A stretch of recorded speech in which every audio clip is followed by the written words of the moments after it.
Namaste, I am Shefali Vaidya, and as a part of Meet the Author program by Organiser, we are meeting a very successful author of a very successful book called Asatyameva Jayate, Shri Abhijit.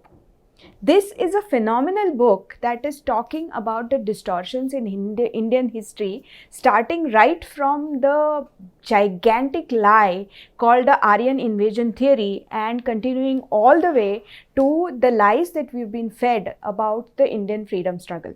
This book is phenomenally successful in Marathi, and now this book is going to be released in Hindi, Gujarati and English very soon. Very warm welcome to you, Abhijit. Thank you. And I have read the book in Marathi and I have read it again in English. And I find this book truly unputdownable because it talks about history in a very easy to understand pithy language, which sort of grabs the attention of the lay reader, but at the same time, research and reference wise, it's very sound. So you cannot, you cannot pinpoint any lies or any fake facts in this book. There are no fake facts, but you cannot point out faults in this book. It's a very well written book. First of all, congratulations on this book becoming a huge success in Marathi.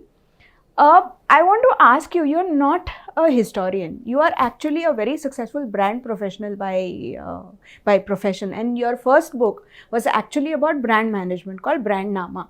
So how did you think about writing a book about Indian history, which is not really your subject per se?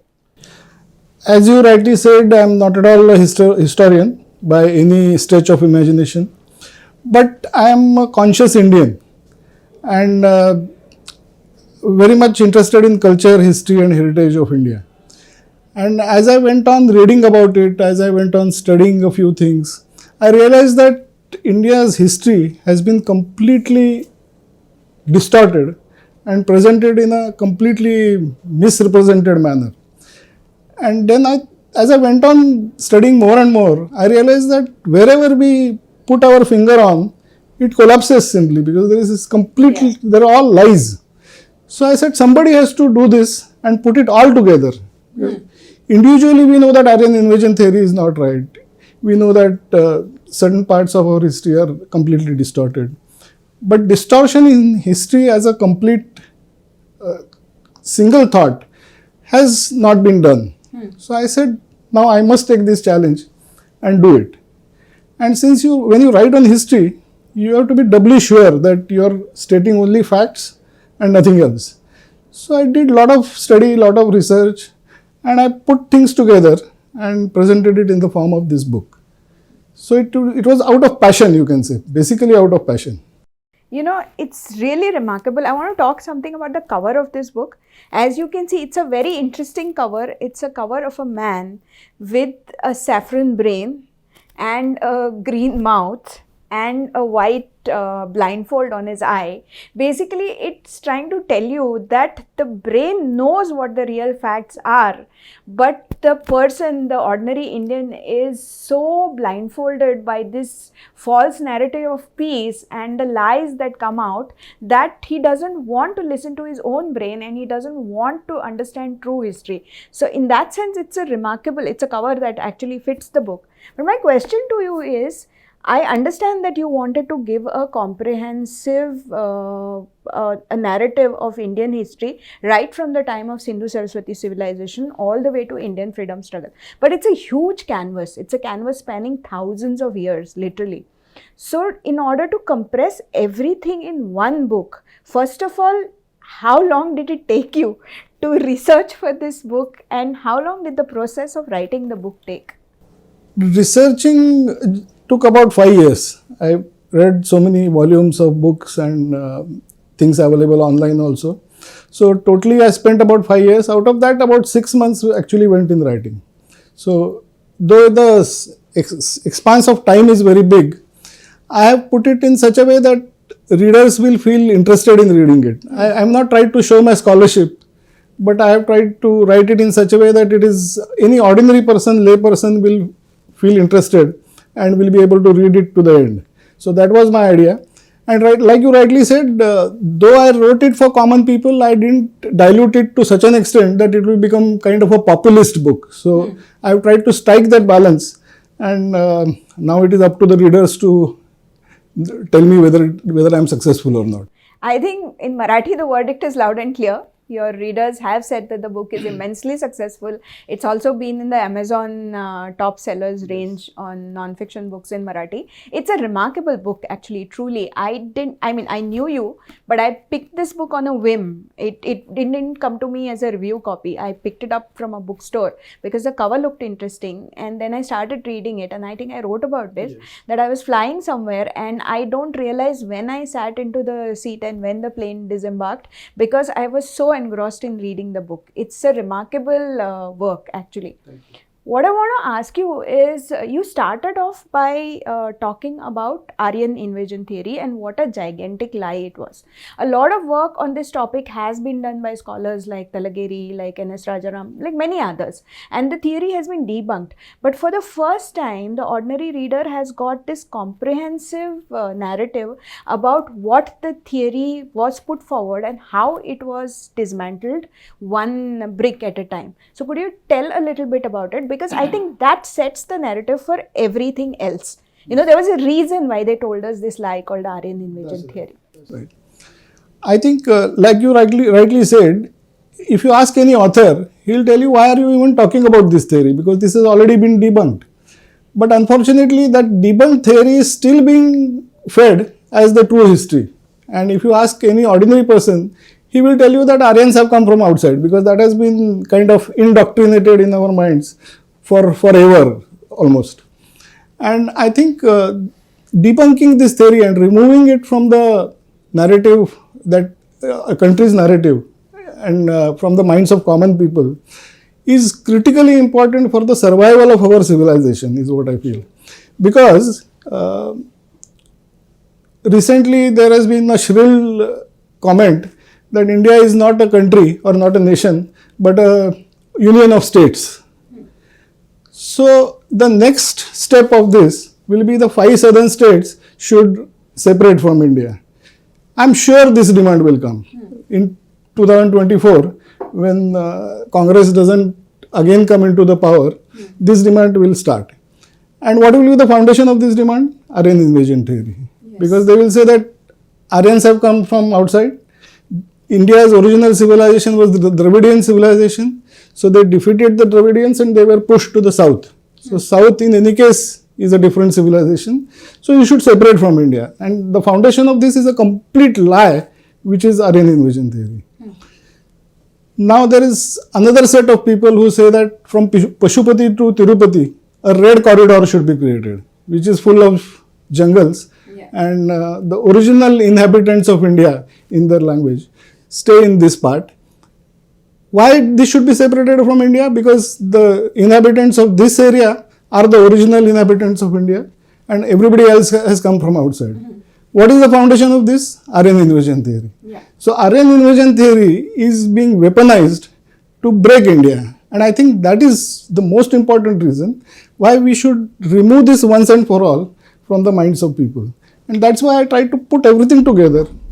Research of these great people like Talageri and Rajaram and many others, and various parts which debunk the theory, including Saraswati River, including Rigveda, including archaeology. So I put genetics, I put everything together in one narrative and made a case that this is a complete lie and we should forget about it once for all. You know, the unique thing about history is that it's not a line etched in stone. The more proofs you get, and they can be different kinds of proof, not the standard proofs like epigraphy or actual records, but also satellite pictures, like biological evidence, like DNA analysis in case of the excavations at Rakhigadi, which give completely new evidence, and it is all science-backed evidence, which basically you cannot really refute. And you've said it in your book also that how this theory, I mean, initially they proposed Aryan invasion theory, then when this theory got debunked that there was no invasion, then tried to make it a Aryan migration theory by saying that, okay, Aryans were not violent maybe, but they still came from outside, kind of a thing. So when you were doing this, and I think partly because the British took advantage of this theory to say that, okay, so many people from outside have come and ruled India, so we are also, this last of the Aryans, so to speak. So was that what you had in mind when you started this chapter about debunking the Aryan invasion theory? Yes, very much. That was on the top of my mind, because it was British not only made use of this theory, but they were the ones who propounded this theory. And like I have written in the book, initially when the British came to India, in fact, they were completely impressed by India's civilization and culture and history. And they kind of acknowledged it also. Because at that time, their purpose of coming to India was only trade. So they wanted to only make money. So they didn't have any qualms in accepting that India's civilization was great. But when they started feeling and that they are going to now establish their political rule in India, then this was a kind of inconvenient for them, that people who are going to be their slaves, if their culture and their civilization is so great, then it's a kind of a predicament for them. So they said that now we have to make a U-turn, and they said that yes, Sanskrit and Vedas are all good, like we initially said, but they were not created and written by Indians, but they were written by people coming from the West who were white with golden hair, blue eyes. So they kind of created this story, and like Aryans came from the West, then the Greeks came from the West, and then they told you how you learnt your science and philosophy and everything from the Greeks, and now the British have come from the West, and now they are teaching you the modern thought and technology and everything. So it is our kind of right that in any case people have everything that you have has been given to you by people coming from the West. Yeah. So then why do you oppose the British? We are also giving you good things like those people gave you. So accept our rule. So that was their kind of justification for their imperial motives in India, and that is why they created this theory. They created it and then they made use of it. So since it is so fundamental to the pride and respect of our civilization, we have to expose these lies basically. And that's why I said that no, first let me attack Aryan invasion theory, then all other deception in the history will follow. But this is the mother of deception, I would say. Aryan invasion theory is the mother of all deception in India's history. So that is something which has to be first addressed.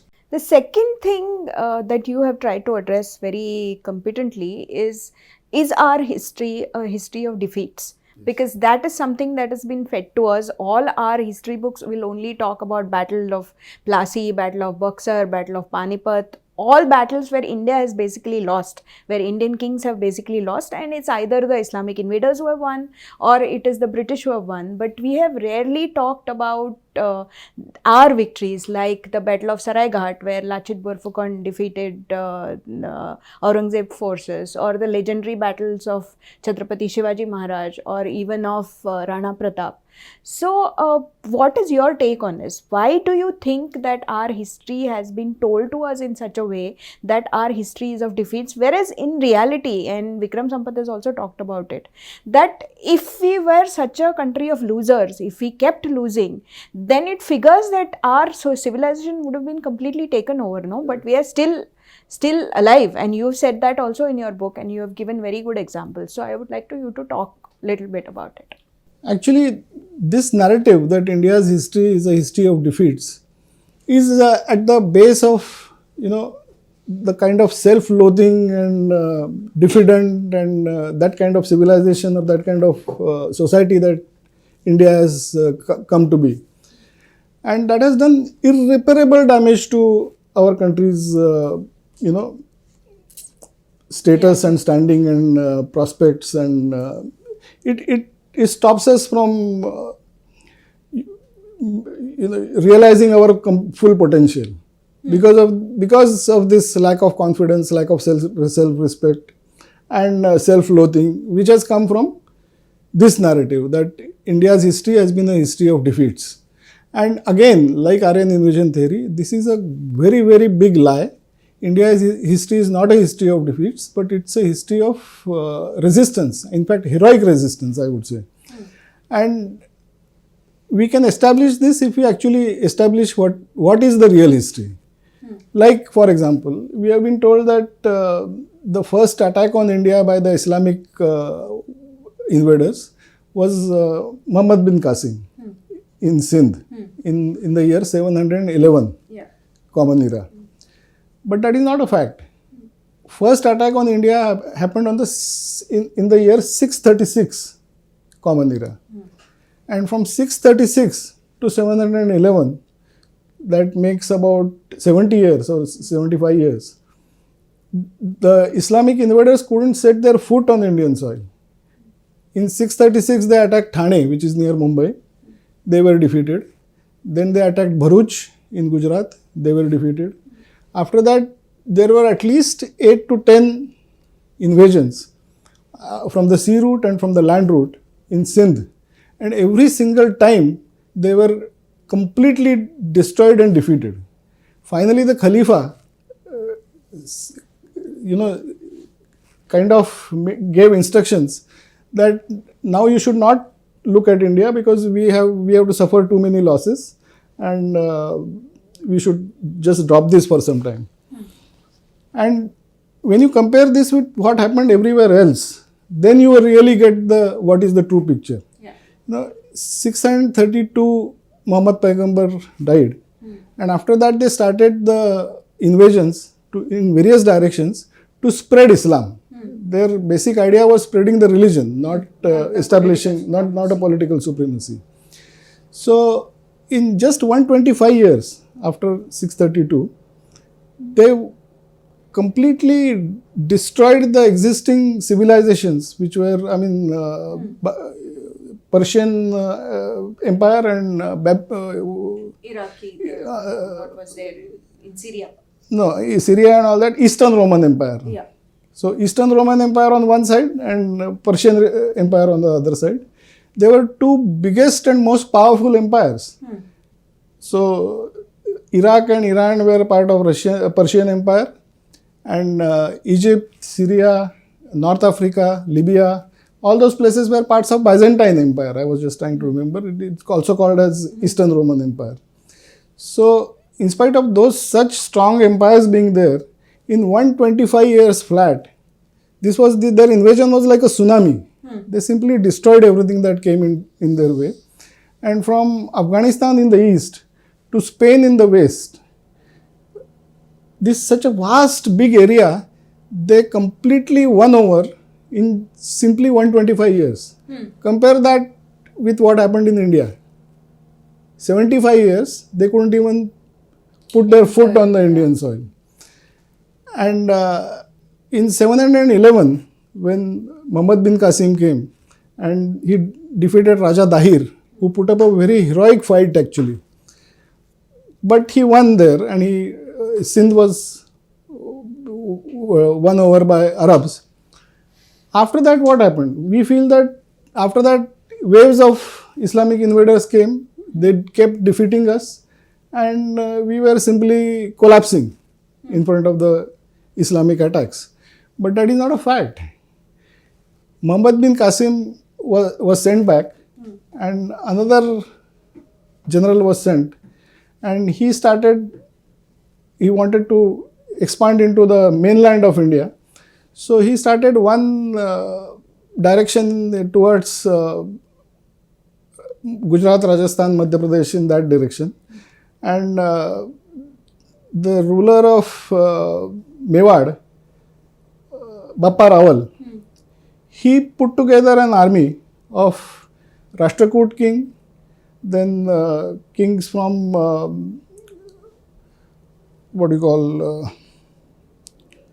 Gurjar Pratihar, Rashtrakoot.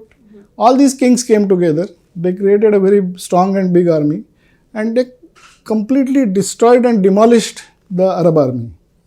So we have no idea about this, that we actually won. And from there Bappa Rawal went into the west direction, went beyond India's borders, and won many parts of Iran and other Central Asian areas also. He established a city of Rawalpindi, which comes from Bappa Rawal's name actually, as an outpost, so that more attacks should not come from that side. So we have no idea about this basically. True. So then they started another attack in the northern direction. So if they couldn't go into the east, into Gujarat and Rajasthan, they went to north. And there they were again comprehensively defeated by Lalitaditya, who was from Kashmir. And after that the Arabs went away back from India, and for 300 years they didn't come back. And this we have absolutely no idea. Yeah. Like that, I have given so many examples in the book that repeatedly we have defeated the invaders. After Muhammad Ghazni's attack also, at Baharich, Suhail Dev had defeated the Turkish army comprehensively. They went back, didn't come back for another 150 years. So these intermittent periods when the invaders were completely thrown out of India has never been told to us, has never been taught to us. So that's why India's history is not a history of defeats, but it's a history of heroic resistance, is what I say. Very, very, very true. And if had we been told this, we would not have ended up becoming such a self-loathing and society having a defeatist mentality, which has dearly cost our country. It's ironic actually. On one hand, they say that, okay, India basically just rolled over and let everybody walk all over them. And on the other hand, they also say that, okay, there were Muslim invasions, but the Muslims were basically very nice people. They may have destroyed a couple of temples here and there, but that was not because they wanted to spread their religion, but it is because there was a lot of money in the temples and they were actually being Robin Hood-like, and they were taking the money from the rich and giving it to poor. That is the narrative that's been consistently told to us. And we have historians like Romila Thapar, who basically negates the actual contemporary accounts which were written during the destruction of the Somnath temple, where the historian says that the Hindus scattered like dust particles, but she will still tell you that, oh, there was not that much of destruction done. So why was this deliberate litany of lies? Why was it constructed? What was the purpose? Actually, there were three sets of people who indulged into this negationism. One were the Islamic scholars belonging to Deoband school and Aligarh school. Then there were congressmen, and there were the leftist historians. The Marxist historians. Each of them for their own reasons. So Islamic scholars didn't want the image of Islam to be tarnished. So they started telling us that,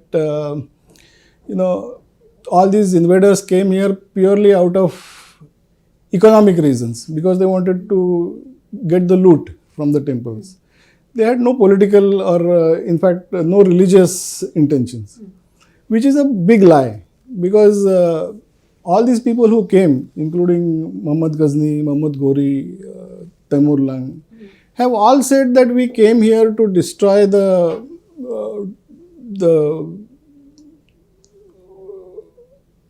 what you call Murti Pujak. What they call them? They call idolaters. Yeah. And so they said that as Islam has instructed us to destroy idols and idolaters from the face of this earth, we came to follow that order of Islam. That they have said themselves. And we say that no, they had financial motives, which in fact is a big lie. That is number one. Then they said that the Turks, when it became almost impossible to kind of negate what they did, they said that Turks were, it was a racial issue. It was not a religious issue. Arabs were not like that. Original Islam is not like that. But Turks were racially very violent and aggressive and all that. So did this. Again, this is a very big lie, because Muhammad bin Qasim, who was a pure Arab, he did almost the same thing. There was nothing different that he did. So this argument also is completely wrong. Then they said that the Muslim chroniclers who wrote this, they wanted to please their masters, and that's why उन्होंने बहुत बढ़ा चढ़ा के लिखा, that kind of thing. So number one is, if those people, if their masters were going to be happy and pleased by describing their acts of raping women and selling women and children into the slave market, then what kind of people they were? That is the first question. And second question is, many of them, like Babur in Babarnama or Taimur in his memoirs, they have themselves written what they did. And they have also described that we did, we demolished temples and we killed so many people and all that. So this argument also falls flat. So similarly, they went on making such arguments, like the leftists said that, no, in this entire 1000 years, they must have broken some 70 temples, which was, even laughing on this is not possible. So Sitaramji Goel has done very extensive work in which he has written 40,000. Yeah, I mean, he went to every town, every city, and he recorded that how many temples were broken. So there is enough scholarship to show that all these claims made by leftists are completely debunked, completely lies, and there is no iota of truth in that. So then they said that finally their final argument was that no, all religions are same. So then they said that Hindus have also broken the Buddhist temples earlier. So that was their final, last straw, one can say. But again, that is completely debunked because Yuan Sung and many travelers who came to India during the pre-Islamic period, they have very clearly written that Hindus and Buddhists stayed very peacefully together. Amicably together. So all these arguments are purely out of their desire to show Hindus in a poor light. I think that is the basic idea which they had. Like Jawaharlal Nehru, for example. He wrote about how Muhammad Ghazni went to Mathura and how he appreciated the beauty of that temple. So he did appreciate, it's a fact. He did appreciate, and he said, oh, what a lovely building and all those things. But after appreciating the temple, what he did with it, Nehru never mentioned. He just stopped short of mentioning that. He appreciated the temple, but finally demolished it. So why do you want to hide these things from people? I mean, let truth come out. There is no reason that the truth should be suppressed. But that is the negationism that has happened in case of India. Whereas same thing also happened in Germany. There are negationists who say that Holocaust never happened. But they are a fringe. And Holocaust denial is a crime. Holocaust denial is a crime. In many European countries, it is a crime. There are Holocaust museums. So memories of Holocaust are preserved. And Jews who suffered those crimes, their memory is not insulted. But whereas in India, the lakhs of millions of people who suffered atrocious kind of atrocities, they were killed, raped, sold as slaves, but their memory is completely insulted because negationism in India is mainstream. It is not fringe like Europe. So one has to bring it out that all this negationism is an insult to the memory of people who suffered it. And again, it has to be erased from our history. And the truth must prevail. I think that is most important. I mean, we are talking about, 1,800-year-old history, 1,700-year-old history. But what happened in Kashmir in the 1990s, where is the documentation? Where is the museum? And these are people who are still living, who went through this entire Hindu genocide. But no one has taken the pains to record their stories. I mean, okay, there is one movie, Kashmir Files, and there are a couple of books here and there. But there is no concerted effort to basically tell the story of the collective Hindu pain, and that has been with us. I mean, I really respect the Israeli people because they have kept the memory of that pain alive for generation after generation, and they ensure that their children get to know. Why? Because this should not be repeated. But this is something I think we have failed as a nation, particularly in the 70 years after independence. We have tried to erase our stories of pain. We have not tried to record it. Which brings me to the another chapter and another question. This desire to glorify the so-called Sufi saints, and you have dealt with it in great detail about what is the bitter truth about these Sufis. And those who have read about it, it's like when you see Hindus going to Ajmer or Hindus going to that dargah in Delhi, it really hurts because you know what really happened. Could you talk a little more about that? Yes. Now, let's start with Kashmir, like because you mentioned. I think we have been fed a narrative that in Kashmir, Hindus and Muslims lived in great camaraderie and brotherhood, and that was because of the impact of Sufism in Kashmir. I think nothing could be farther than truth, because the recent exodus of Hindus of 1990, which is captured in Kashmir files, was the 7th such exodus. Before that, 6 exodus happened of Hindus from Kashmir, and every time it was brought about by the so-called Sufis. Because in Kashmir, like I told you, that Lalitatitya defeated the Arab army in the 8th century. After that, till 14th century, Kashmir was like an ideal place. You know, Hindus and Buddhists were living in absolute peace with each other. 14th century, Islam came into Kashmir first, and along with Islam came Sufis from Iran especially, and they completely destroyed the peace and the culture of Kashmir.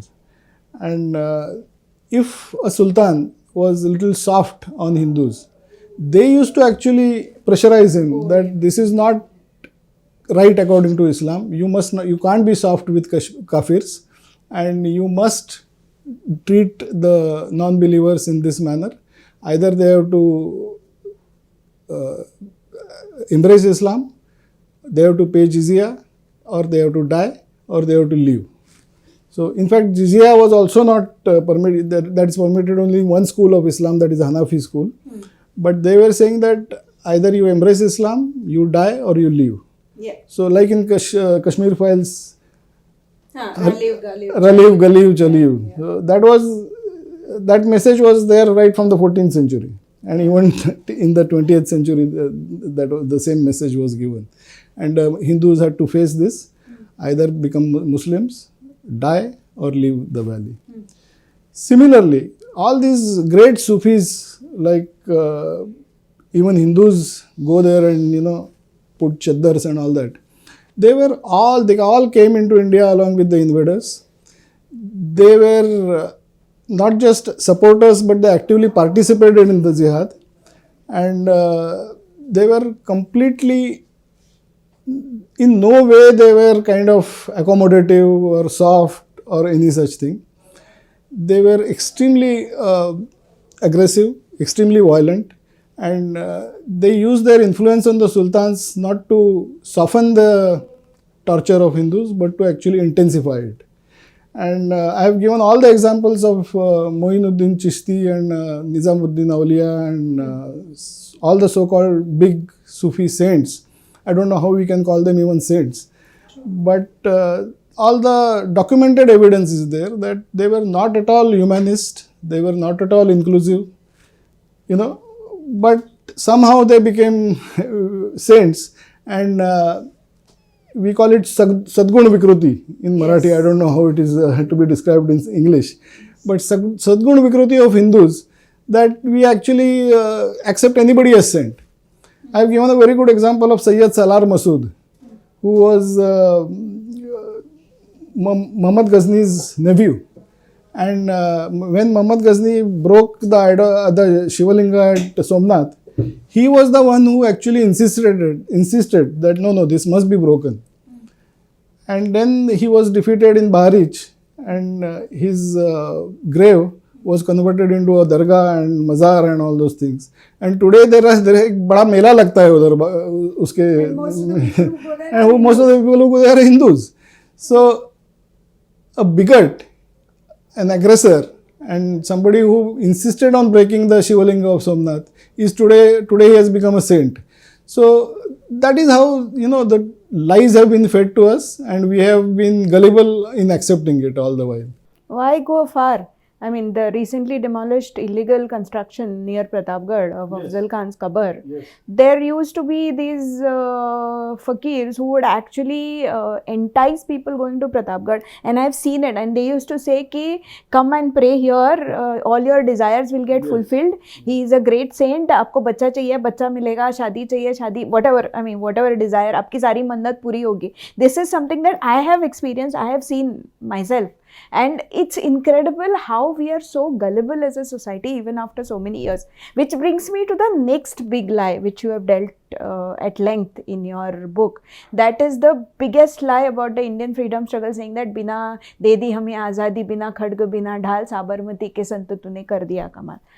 Was it really that easy that the British just said that, okay, now we see a few Prabhat ferries and now we see a few people on the Charkha and now somebody has done salt satyagraha, so we'll just leave India and go? Did they do that really? No, this is, I have, first of all, what I have tried to do is I have tried to understand what is the process of getting freedom. How countries, various countries in the world have got their freedom. Like if you take the American War of Independence, certain events happened, their intensity went on increasing, and in a defined time period under strong leadership, the intensity went to such a level that finally the freedom had to be given. It became a kind of a unavoidable situation. So there is a chain of events which goes on, its intensity goes on increasing, and it reaches such a level that finally independence becomes inevitable. That is the process with which normally countries gain independence. Compare that with what happened in India. So there were three streams of resistance in India, independence movement. One was armed revolutionaries like Savarkar, Bhagat Singh, Chandrasekhar Azad, and so many. I mean, it's a glorious tradition. That was one stream. Second was the stream of I wouldn't say so-called, but the non-violent movement under Mahatma Gandhi. And the third was uprising in the army, Indian army, which was working under the British. These were the three streams. So which stream actually won us the independence? What is established theory is that non-violent movement under Mahatma Gandhi actually won us the freedom. But is it a fact? Did it create this kind of a series of events with the intensity of which went on increasing to such a level that independence became inevitable? We have to study that, and if it happened because of that, then we can say that independence was won by the non-violent movement. But now let us see how it happened, how these movements happened.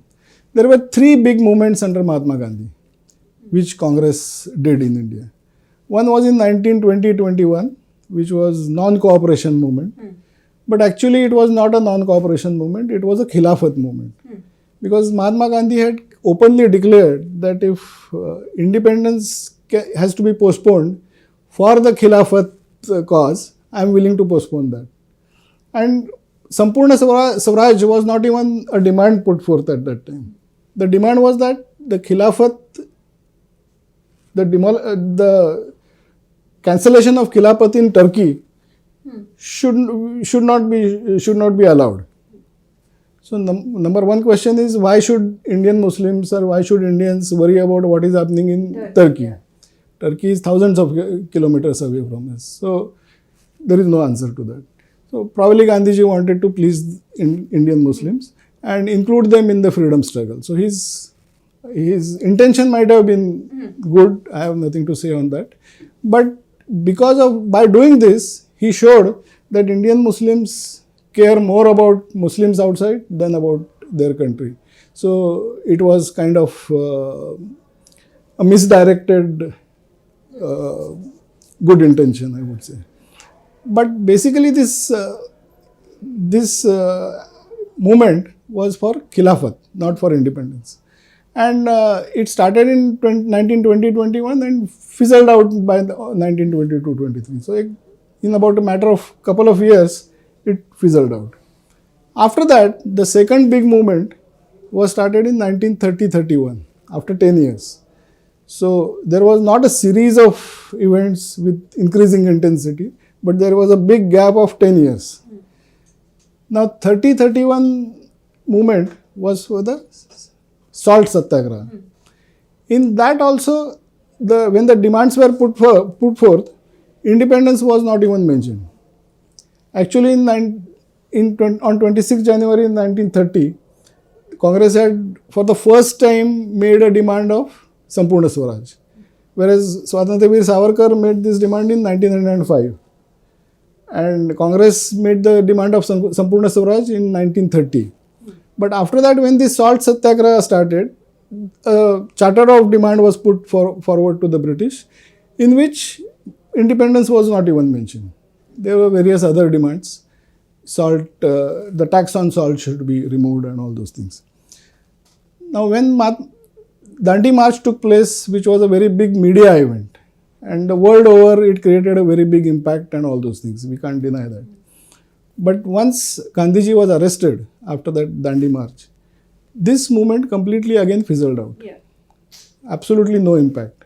And you will be surprised that after Gandhiji was released and there was a Gandhi-Irvine Pact, in that the initial charter of demand was completely modified and only 6 demands were put forth. Those demands were, the nature of those demands was like those who participated in this movement, the cases against them should be withdrawn. If they were removed from government jobs, they should be reinstated. So that kind of demands were put forth, and the pact was signed by both of them.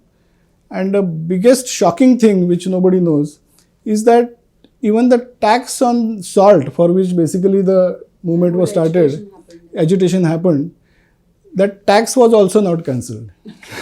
So forget independence, but that movement couldn't even result in cancelling the tax. The most basic of the Basic of the demands.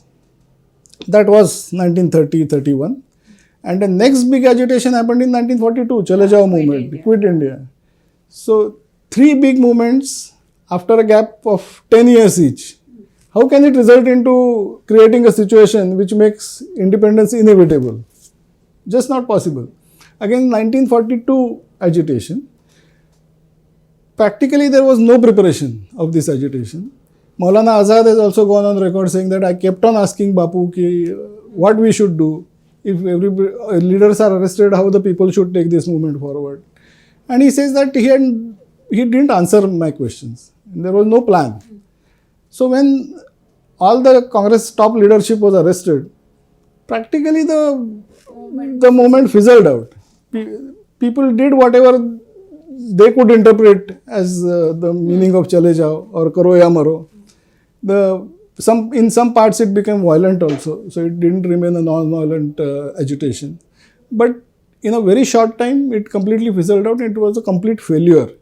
What we are told is that 1942 Chale Jao was such a big agitation that after that, independence was kind of a formality. Only thing is you have to discuss the details, but the decision was made because of this 1942 agitation, which is again a very big lie because that movement had completely failed. And like this, if 1920, 1930 and 1942, after every 10 years, if there is one agitation for a couple of months, how can we say that this resulted in gaining India the independence? It reminds me more like, pressure cooker ki seeti. Precisely. So every time there is discontent among the people, then you have to give them a safe outlet to basically agitate and whatever. Actually, it's kind of like that. Actually, Congress was formed for this purpose. Yes. Hume, Alan Octavian Hume, who had suffered during the 1857 uprising of soldiers, and he had wore a sari and put black color on his hands and all that, and put a burqa and escaped. So he was always having those nightmares that if again such a outbreak happens, then the British will be destroyed, thrown out. So he said that let there be some methodology by which the anger in the people, if it wells up, it should get some outlet. And that's why he said that let me form a good, nice organization who can, if there are any demands of people, it can put forth in a very nice language to the British. And that's how the Congress was formed. Its purpose of its formation was as a wall, release wall of pent up anger. And Gandhiji's movements, knowingly or unknowingly, served the same purpose, is what I feel. Because after every 10 years, if you do an agitation of 2 months, then it's nothing more than release of pressure, basically. And that is what, if you objectively analyze the freedom movement, then you can't escape this conclusion that non-violent agitation of Congress didn't result in India's freedom. That's a very categorical statement. Yeah, but I have to make it. And you backed it with proof. Yes, so yes. It's not an opinion that you are. It is not at all an opinion. It's a fact. I am saying that any scholar, any researcher, or anybody who is interested in facts should analyze how India's independence movement went ahead, and he or she should come to their own conclusion that what India won us the freedom. I am sure any objective person will say that this non-violent movement, with one agitation every 10 years, definitely didn't result in India's freedom. So Abhijit, your book basically caters to an increasing demand among the Indian youth who want to know the truth about their own history and who saying that give us different points of view, give us different proofs, but don't just feed me one linear narrative that this is what happened. I need to know more. I want to know more about the lesser known heroes of our freedom struggle. And your book answers that need among that demographic who wants to know more about your history. So what's the path ahead? What's the purpose of this book? And secondly, where do you want this book to lead to? As in, do you have any particular outcome in mind? Do you want this book to inspire people to write, to know more? What is the idea behind? Essentially, what is your bhumika? What is your point of view in writing this book? I feel number one is it should reach more and more people, because the indoctrination has been so huge, and the lies fed to our people have been so consistent and for such a long period that it has become kind of a well accepted truth. Lies have become truth, and something which is so well entrenched in the minds of people. If you have to remove it, then first thing is the facts and the truth should reach more and more people. That is number one.